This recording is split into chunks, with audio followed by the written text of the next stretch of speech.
오늘은 지난주처럼 출애굽기의 두 번째 시간으로 1장 8절부터 보도록 하겠습니다. 요셉을 알지 못하는 새 왕이 일어나 애굽을 다스리더니 그가 그 백성에게 이르되 이 백성 이스라엘 자손이 우리보다 많고 강하도다. 자, 우리가 그들에게 대하여 지혜롭게 하자. 두렵건대 그들이 더 많게 되면 전쟁이 일어날 때에 우리 대적과 합하여 우리와 싸우고 이 땅에서 나갈까 하노라 하고 감독들을 그들 위에 세우고 그들에게 무거운 짐을 지워 괴롭게 하여 그들에게 바로를 위하여 고송 비돔과 람셋을 건축하게 하니라. 그러나 학대를 받을수록 더욱 번성하여 퍼져나가니 애굽 사람이 이스라엘 자손으로 말미암아 근심하여 이스라엘 자손에게 일을 엄하게 시켜 어려운 노동으로 그들의 생활을 괴롭게 하니 곧 흙 이기기와 벽돌 굽기와 농사의 여러 가지 일이라. 그 시키는 일을 모두 엄하였더라.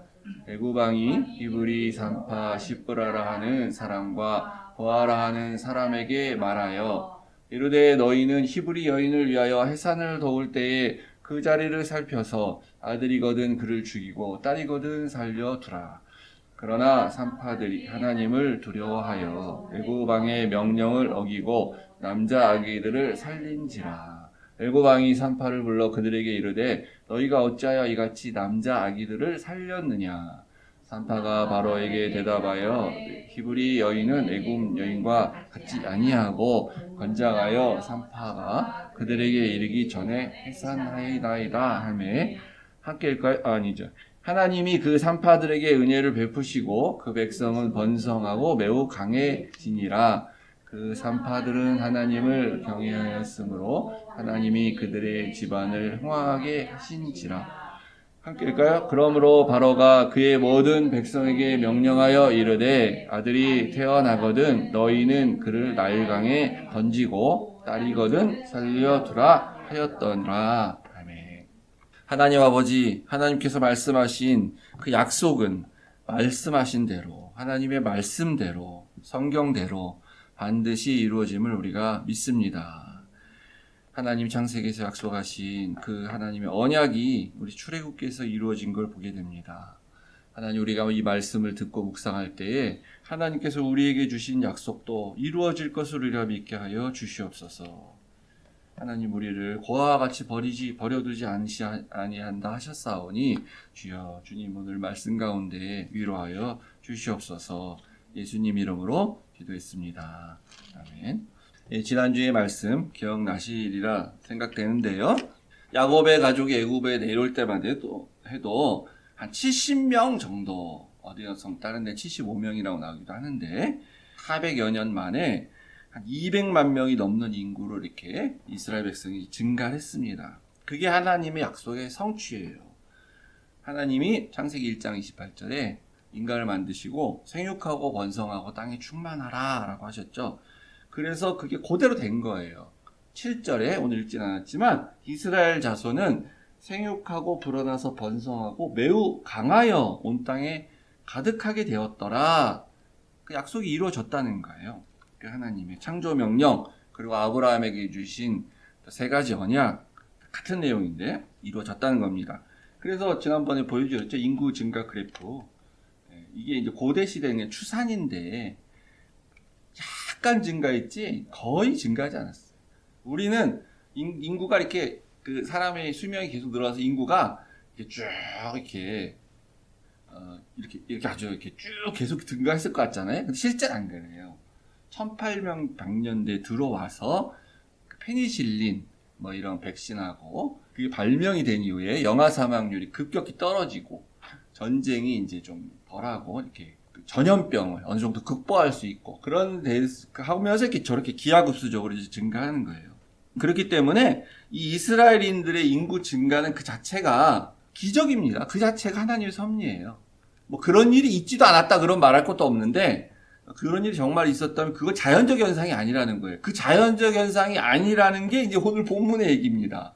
어떻게 해보려고 하는데 안 돼. 계속 바로가 어떻게든 인구를 줄이고 죽이고 싶고 막 하는데도 안 돼.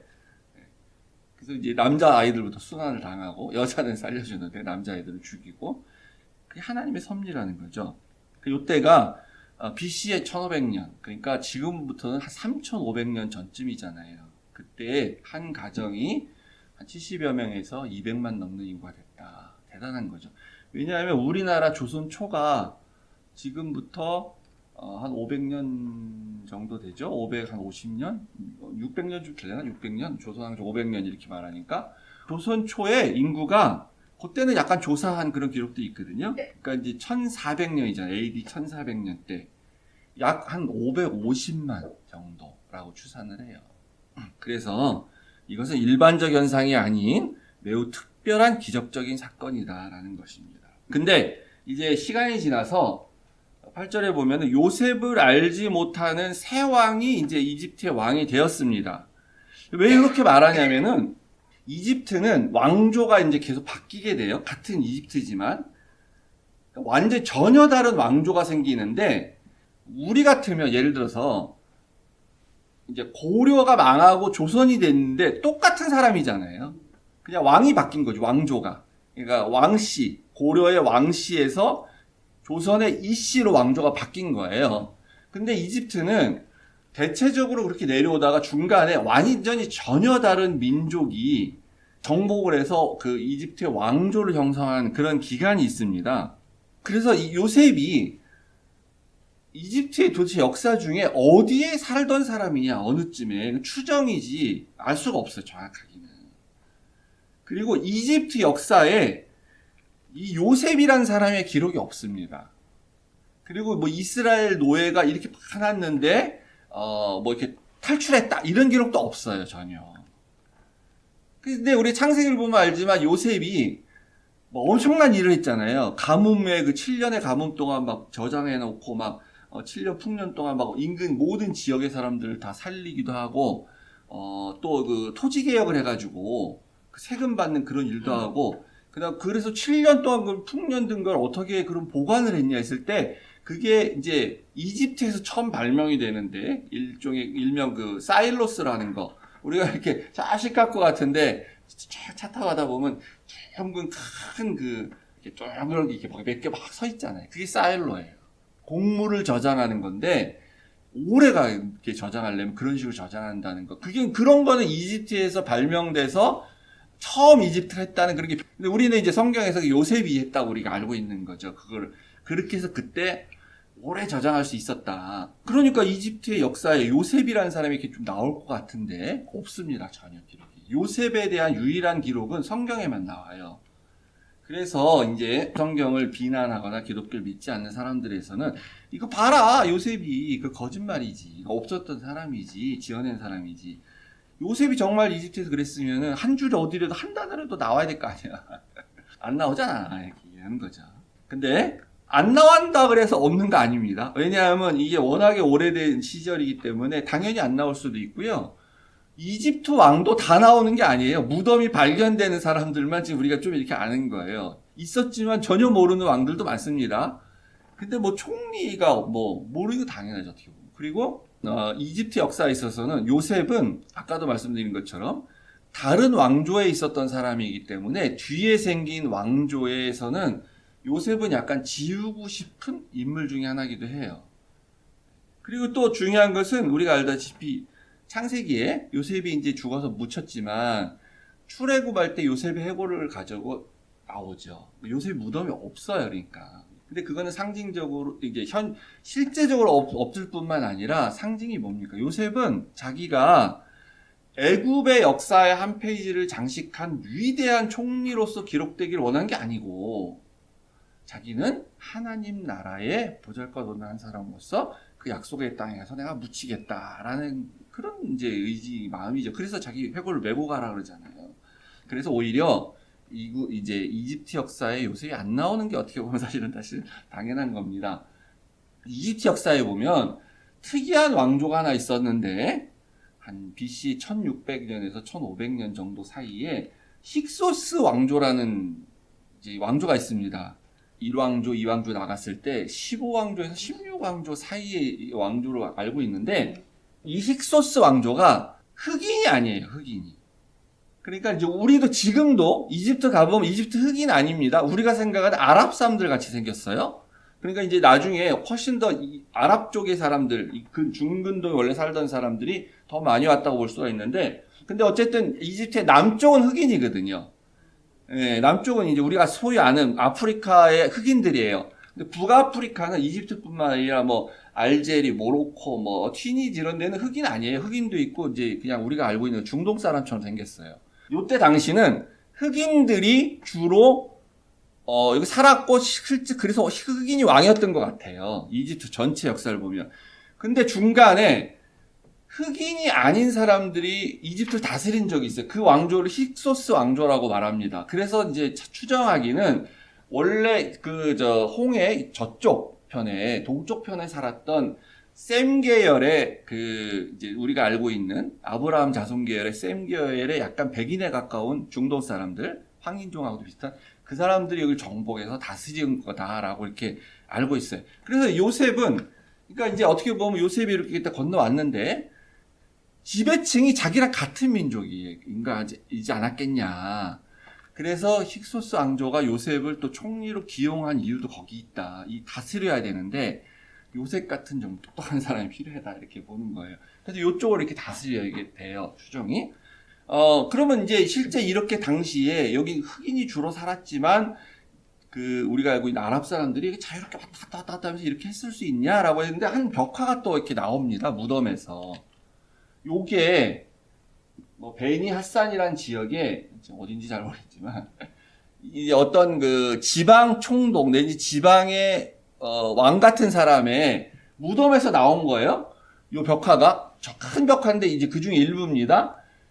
근데 이게 이제 실제 이렇게까지는 안 보이는 거예요. 이거는 이제 그린 거예요, 새로. 이게 어떤 거냐면은 원래 이제 요렇게 발견이 됐어요. 그래서 채색을 익혀서 하면 요거다라고 해서 이제 딱 이렇게 되는 건데, 여기 보시면은 요 진하게 그린 사람이 흑인이에요.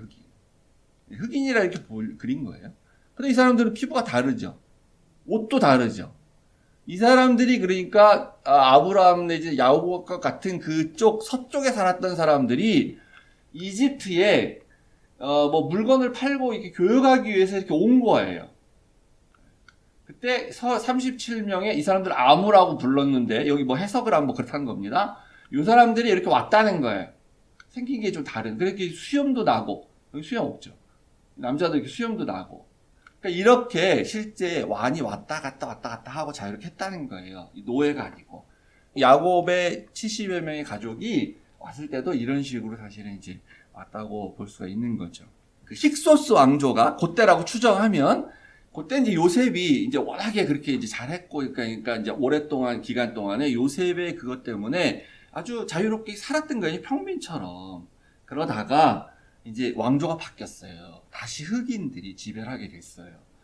힉소스 왕조는 이제 무너지고, 그랬더니 이제 딱 보니까 쟤네들은 우리랑 다른 민족이잖아. 이스라엘 백성. 우리 흑인들 쟤네는 이제 아랍 쪽이고, 쟤네가 혹시 반란을 일으키거나 아니면 다른 이제 민족이 침입을 했을 때, 그러니까 옆에 이제 지금의 가나안 땅의 민족하고도 전쟁을 또 자주 했을 거 아닙니까? 거기가 침입을 했는데 여기 쟤네랑 좀 가깝잖아. 더 같은 민족이잖아. 그래서 그쪽 편에 서서 우리를 공격하면 어떻게 되겠냐 해서 이제 걱정을 한다는 게 이제 오늘 본문입니다. 그들의 본문이에요. 그 본문이 나오는 거예요. 두렵다는 거예요. 두렵다. 그래서 우리가 지혜로워야 된다. 지혜로워져야 된다고 하는데, 이제 이게 그거죠. 그러니까 이제 안 돼. 우리 지혜롭게 해서 전략을 잘 짜서 우리가 꾀를 내자. 손을 보자. 이 사람들 그냥 가만두면 안 된다. 라고 하면서 이제 했는데, 이 지혜롭게 하자라는 뜻이 당시 이집트가 국력만 강한 게 아니라 선진국이라는 의미가 뭐냐면 여기가 철학, 뭐 예술, 군사, 종교 이렇게 다 발전한 거예요. 여기에 아주 지혜자들과 현자들, 소위 말하는 그런 똑똑한 사람들이 여기 많이 있었던 거죠. 그들이 낸 계략, 그게 지혜예요. 근데 이제 이게 우리가 측면에서 보면은 결국 하나님을 대항한 지혜라는 거는 하나님을 반역하는 길로 나가는. 창세기가 또 갑자기 생각나잖아요. 저걸 따먹으면 지혜롭게 할 것이다 해서 따먹어서 정말 지혜로워졌어요. 아담과 하와가 진짜 똑똑해졌어. 근데 그 지혜는 하나님을 배반하고 반역하고 하나님으로부터 멀어지는 데는 아주 똑똑해지는, 죄 짓는 데 아주 똑똑해지는 그런 지혜. 이 지혜가 그런 지혜입니다. 그래서 이제 처음에 이 시들이 힘이 넘쳐나니까 이렇게 애들을 잘 낳고 자손이 이렇게 되는구나. 그러니까 아주 학대를 해서 아주 그냥 힘들게 해서 고통을 주면 남자들이 너무너무 힘들고 그러니까 이제 노역을 하고 나서 집에 가가지고 언제 부인하고 막 이렇게 애를 이렇게 관계를 하고 못하지 않겠냐. 그리고 또 새벽같이 너 나와서 일해야 되고. 그렇게 해서 막 했는데 어이구 이게 실패했어요. 학대를 받으면 받을수록 번성해져. 여기 이 민족은 특이해. 그게 이게 하나님의 섭리인 거예요. 그래서 하나님 특별한 은혜의 결과라는 거죠. 그냥 이것도 안 되네? 그 다음 단계, 여기서 멈춰야 되는데, 다음 단계. 그러면 이제 애를 이렇게 임신을 하는, 가임을 하는, 그건 막을 수가 없으니까, 애를 낳을 때, 남자아이는 다 죽이자. 여자들은 뭐 그렇게 힘이 없으니까 뭐 반란은 괜찮잖아요. 남자를 죽이자. 해서, 산파들을 부릅니다. 산파들을. 그래서 바로 왕이, 너희가 애를 낳다가, 남자애면은, 죽여라! 이렇게 얘기를 하죠. 근데 이제 그 산파들이, 약간 히브리 사람이었던 것 같아. 이름을 보면 애굽 산파가 아니고. 그래서 히브리 사람이니까 당연히 히브리인들이 애를 낳는 거에 대해서 죽이게 두려웠겠죠. 근데 그것만 갖고는 아니에요. 왜냐하면 이 당시에는 아무래도 지금과 같은 뭐 민족에 대한 개념 이런 게 좀 약하다고 봐야 돼요. 뭐 물론 나중에 모세가 나의 동족을 왜 죽이냐 뭐 이런 말 하긴 했지만 국가 단위로 민족이 있었던 게 아니기 때문에 좀 그런 게 있어요. 그리고 아무리 또 같은 민족이라고 생각한다 할지라도 지금 권력자인 우린 지금 노예인데 그 권력자인 바로 왕이 그렇게 명령을 했어. 만약에 명령을 어기면 내가 잡혀가서 죽을지도 몰라. 그런데도 그걸 지킨다는 건 어려운 거거든요. 그래서 우리가 일제시대 때 매국을 하는 거고 친일을 하는 거거든요. 내가 부귀영화를 누리기 위해서 하는 사람들도 있지만 자발적으로 내가 이렇게 말을 듣지 않으면 나와 내 가족에게 해를 미치기 때문에 내가 어쩔 수 없이 듣는 그런 거 있어요. 그러니까 무시할 수가 없는 거죠. 바로 왕의 명령을. 그런데 딱 가서 애를 이제 받아서 이렇게 죽이려고 했더니 이 사람들의 마음에 가운데 다른 마음이 딱 생기는 겁니다. 하나님이 두려워지는 거야, 갑자기. 그러니까 이 히브리인들이 이렇게 막 늘어나고 애를 너무너무 잘 낳고 막 애가 나도 죽지도 않고 막 이러는 현상은 하나님이 하시는 일 같은데 이렇게 생각하였겠죠. 근데 내가 애를 죽이면 어떡하겠어요. 애를 볼 때마다 하나님의 형상이 떠오르겠죠. 애를 볼 때마다 하나님이 거기서 막 보여.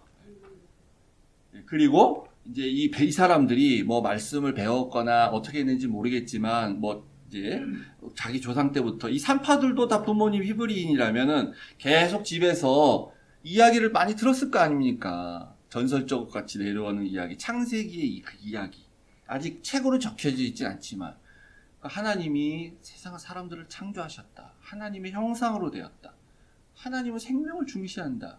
피값을 내가 반드시 묻겠다고 한다. 이런 얘기 다 듣죠. 이게 하나님의 이미지고 하나님의 법이에요. 피를 흘리면 너도 피를 흘려야 될 것이다. 내가 피값을 너한테 묻겠다 하는 거. 함부로 사람을 죽이면 안 된다. 가인을 죽이지 마라. 뭐 이런 얘기들. 그럼 거기서 스스로가 내가 아무리 바로왕이 이렇게 명령해도 내가 그렇게 취하면 안 되지. 내가 그렇게 이 아이를 죽이면 안 되지. 이런 생각이 들어서 이 사람들은 바로를 두려워한 게 아니라 하나님을 두려워하게 됩니다. 그래서 산파들이 왕의 명령을 듣지 않아서 또 실패합니다. 또 실패하니까 그럼 거기서 멈춰야 되는데 그 다음은 그냥 부모들한테 명령을 하는 거예요. 너희가 애를 낳아서 아들을 낳으면 네가 부모인 니들이 강에다 갖다 버려라 날개에다. 안 그러면 우리가 가서 죽이겠다라는 거죠. 그리고 이걸 어기면 애만 죽인 게 아니라 부모 너희들도 죽이겠다 이러는 거예요. 그러니까 부모들 중에서 많이 갖다 버렸을 것일지. 애 하나 때문에 온 가족이 죽을 수 없잖아요. 애야 또 나오면 되지. 뭐 이런 생각 가지고 그 바로의 명령이 두려워서 죽인 사람 나왔겠죠.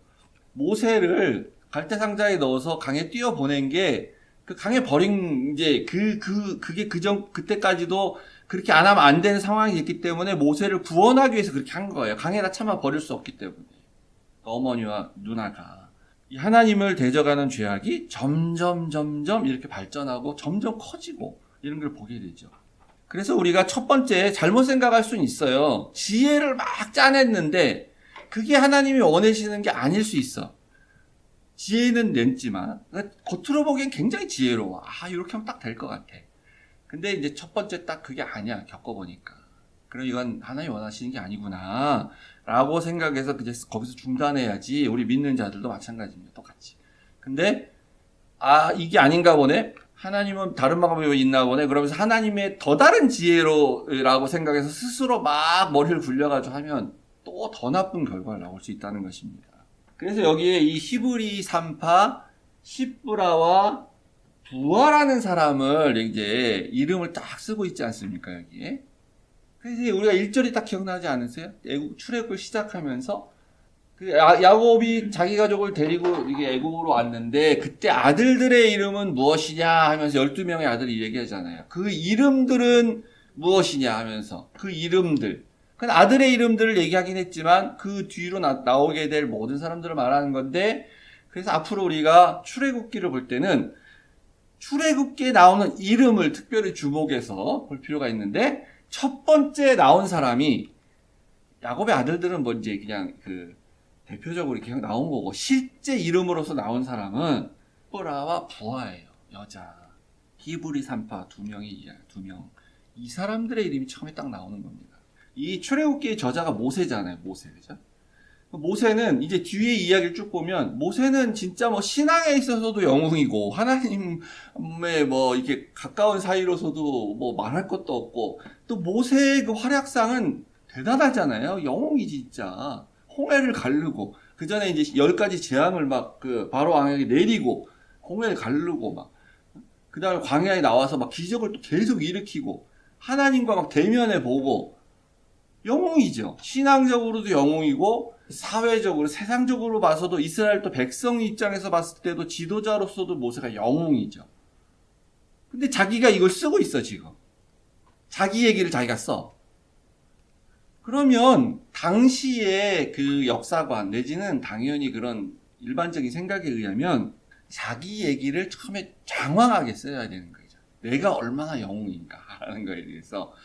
모세가 겸손해서 안 쓴 게 아니고 하나님의 섭리는 그게 아니라는 거죠. 오히려 다른 사람 얘기를 딱 쓰는 거예요. 정말 중요한 사람은 누구였냐 이 상황 속에서. 십브라와 부하, 그 두 명의 이름을 여기다 딱 써놓는 거예요. 남자도 아니고 영웅도 아니고 또 고위층도 아니에요. 산파야 산파, 하층민입니다.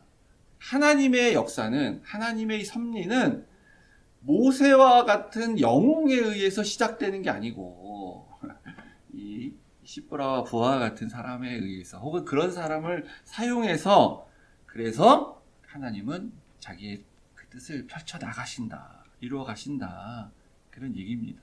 그래서 우리가 이제 우리 생각을 바꿔야 돼요. 우리는 맨날 본받아야 될 우리의 표상, 우리는 신자로서 우리가 신앙생활할 때 우린 누구를 닮아야 됩니까? 그러면 우리 예수님처럼 살아야 됩니다. 예수님을 닮아야 됩니다. 이런 걸 많이 듣죠. 뭐 당연한 얘기입니다. 근데 생각해 보면요, 참 그것처럼 모호한 얘기가 없어요. 예수님처럼 산다는 게 도대체 어떻게 사는 겁니까? 우리가 예수님처럼 산다는 게 어떻게 살아야 되는 거예요? 우리가 예수님처럼 막 말씀 가리키고 뭐 고난도 받고 막 십자가 이런 것도 내가 지고 막 이래야 되는 건가요? 아니 뭐 남을 구원하는 거에 뭐 이렇게 해야 된다는 건가요? 그분의 성품을 닮는 거랑 그분처럼 산다는 건 다른 거예요. 그분의 성품을 우리가 닮아야죠. 근데 우리가 어떻게 예수님처럼 삶을 살겠어요? 못하지, 당연히요. 그러니까 이제 우리가 구체적으로 말하는, 그 다음 단계에서 말하는, 그럼 우리 어떻게 살아야 되냐, 누굴 닮아야 되냐면 맨날 아브라함, 요셉, 모세, 다윗, 다니엘, 이런 사람들이 돼야 된다. 이런 게 이제 우리의 그리스도의 표상인 것처럼 우리가 얘기하죠. 그렇게만 할 수 있으면 얼마나 좋겠습니까? 근데 여러분 그렇게 하실 수 있어요? 아브라함 같이 하실 수 있겠어요, 우리가? 요셉 같이 할 수 있어요? 못해요, 우리가. 모세 같이 안 돼. 아브라함보다 내가 하나님을 더 사랑하는 마음 가질 수 있어요. 아브라함도 하나님을 사랑했고 모세도 하나님을 사랑했는데 나도 그만큼은 사랑할 수 있다 하나님. 그건 우리 할 수 있죠. 그리고 하나님 말씀하시면 모세는 정말 순종 잘한 사람이었는데 아브라함도 나중에 가면 순종 잘했는데 저도 정말 순종 잘하는 사람 되겠습니다 라고 그렇게 살 수 있어요. 정말 그건 닮아야 돼요. 우리가 하고 노력해야 되고. 근데 우리가 어떻게 아브라함, 요셉이 겪었던 그런 그 인생의 그 삶들, 그리고 그 순간순간마다 개입한 하나님의 역사 속에서 그런 파란만장한 삶을 살았던 것 같은 그런 삶을 우리가 어떻게 살겠냐고. 그러니까 안 되지. 불가능한 거죠. 그 사람들만 맨날 생각하니까 우리가 실패하는 거예요. 기독교가 그래서 실패하는 거예요. 세상에서 기독교가 실패하는 거예요. 그러니까 대통령을 돼도 안 되는 거예요. 기독교인이 대통령이 돼도 세상이 안 바뀌는 거예요. 요셉처럼 됐는데 안 바뀌어, 대한민국이. 요셉이 아니니까 안 바뀌는 거예요. 우리 요셉처럼 살 수 없기 때문에 안 바뀌는 거예요. 근데 우리가 요셉처럼 되는 거는 총리 되고 대통령 되고 국회의원 되고, 아브라함처럼 사는 거는 돈 많이 벌어가지고 이건희, 이재용처럼 되고 삼성 이런 현대처럼 되는 되는 사람처럼 되면 그게 그 사람 되는 것처럼 생각하고 착각하기 때문에 안 바뀌는 거예요. 정말 그게 그런 삶이고 그렇게 우리가 되는 게 우리가 그 사람들의 삶을 사는 거라고 하면 그 사람으로 인해서 이 대한민국이 바뀌고 이 교회가 바뀌고 하나님이 좋은 천하에 드러나야지 되는 거죠. 근데 그런 위치에 가 있지만 안 바뀌잖아요. 전혀 안 바뀌고 안 되고 욕만 먹죠, 우리 욕만. 그래서 우리가 실패하는 거예요. 이런 사람 닮으라 그러기 때문에.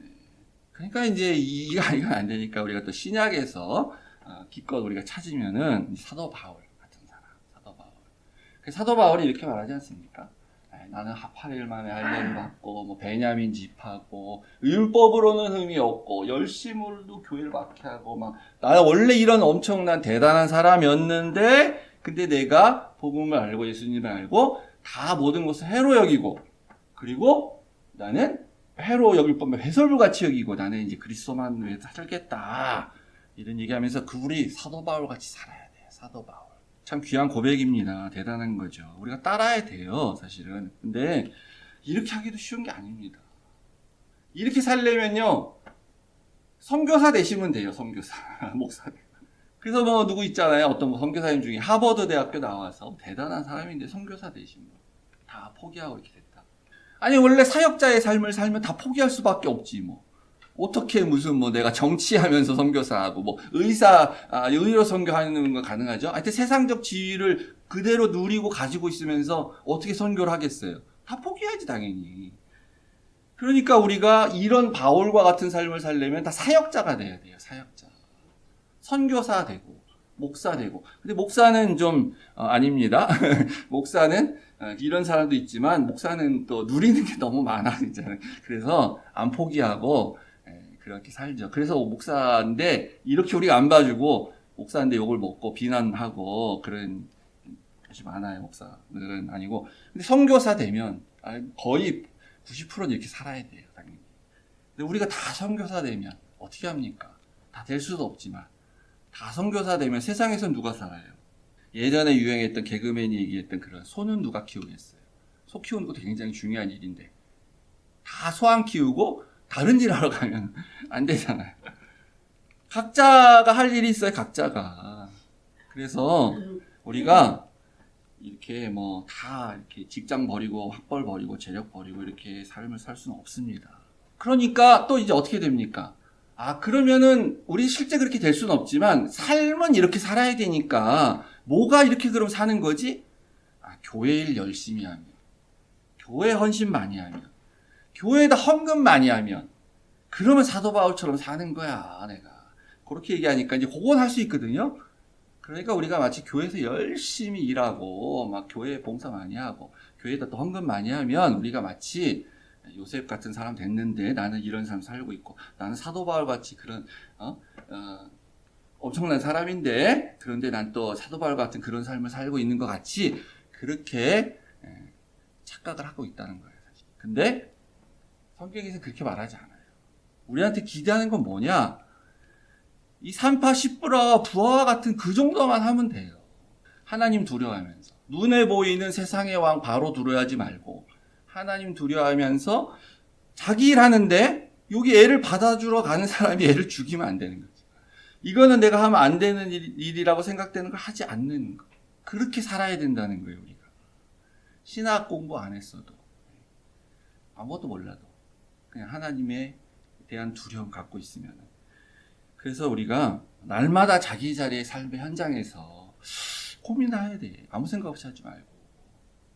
대부분은 물론 일상적으로 합니다. 근데 어느 순간에, 이거 이렇게 하면 하나님이 좋아하지 않으시지 않을까? 이거 죄 아니야?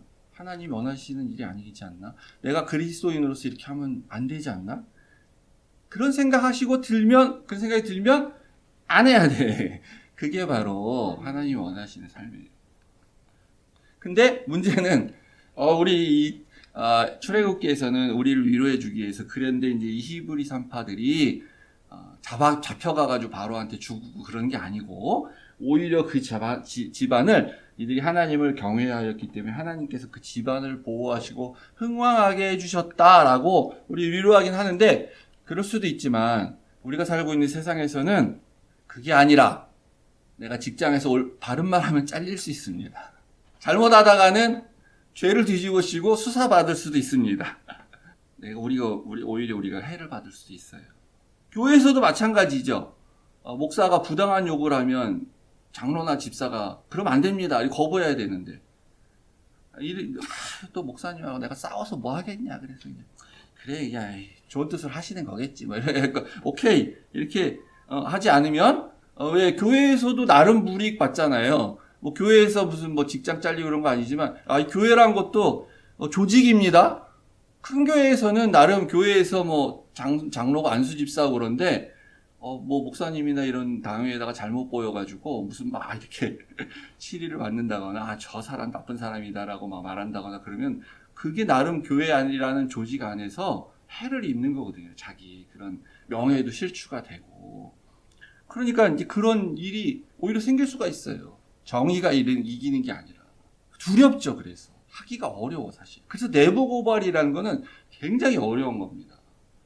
한국은 그래서 내부 고발이 어려워요. 내부 고발할 수 있는 상황이 되지 않는 거의 나오기가 힘들어. 근데 미국은 내부 고발자한테는 오히려 엄청난 보상을 해줘요. 그래서 기업에서 뭐 잘못한 거 있으면 그 사람이 와서 그걸 폭로했을 때 그거에 대한 발생한 손해에 대해서 그 사람한테 주게 하잖아요. 엄청난 일. 뭐 그렇게 바라고 하는 건 아니지만 그래서 우리는 우리 권사님, 장로님이나 사모님이나 저나 이제 저희들은 그냥 하던 거 하다가 이제 하늘나라 가는 거죠, 사실. 새로운 무슨 일 하는 거 아니고. 근데 우리의 자녀들한테 이렇게 가르쳐야 돼요. 우리가 변호사 되고, 뭐 의사 되고, 무슨 뭐 높은 자리 가고, 또 뭐 종교적으로도 목사 되고, 그렇게 돼야만 하나님 영광 받으시는 게 아니라, 비록, 특히 우리 이민사회에서는 그런데, 한국에서 내가 뭐라고 왔든지 간에 상관없이, 이제 식당이나 카페에서 서빙하고, 일일 노동자로 살아야 되고, 그냥 가정주부로도 있고, 뭐 살아야 되고, 그런 일 해야 되잖아요. 근데 내가 옛날에 한국에서는 그런 일 하던 사람이 아닌데, 내가 여기서 왜 이런 걸 하고 앉아있지, 난 이런 사람 원래 아니야. 그러면서 그 일을 하찮게 생각하고, 아무것도 아닌 것처럼 대충 하고, 또 대충을 넘어서서 정의롭지 않게 하고, 그럼 하나님 좋아하시지 않아요. 하나님 다 보고 계세요. 그래서 하찮은 일이나 할지라도, 거기서 내가 하나님의 뜻을 실현하고 나타내야 된다라고 두려워하면서 생각하고 선택하면 그게 하나님 기뻐하시는 일이고, 그리고 그것이 결과적으로는 나와 내 가족을 축복하시는 일이 되는 것이다. 우리 자녀들에게, 또 우리의 손자들에게, 손녀들에게 그렇게 살아야 된다라고 우리가 가르쳐야 된다는 거예요. 사람을 사랑하고 생명을 귀하게 여기고 그렇게 그러면 하나님에게 쓰임 받는 것이다. 그러면 그게 하나님의 역사를 이어가는 귀한 사람이 되는 거고 하나님의 사람이 되어 가는 것이다. 이것을 우리 자녀들과 손자, 손녀들에게 그들이 이런 삶을 살기를 제가 주의 이름으로 축복합니다. 아멘. 우리 마지막 찬양 다 일어서셔서 함께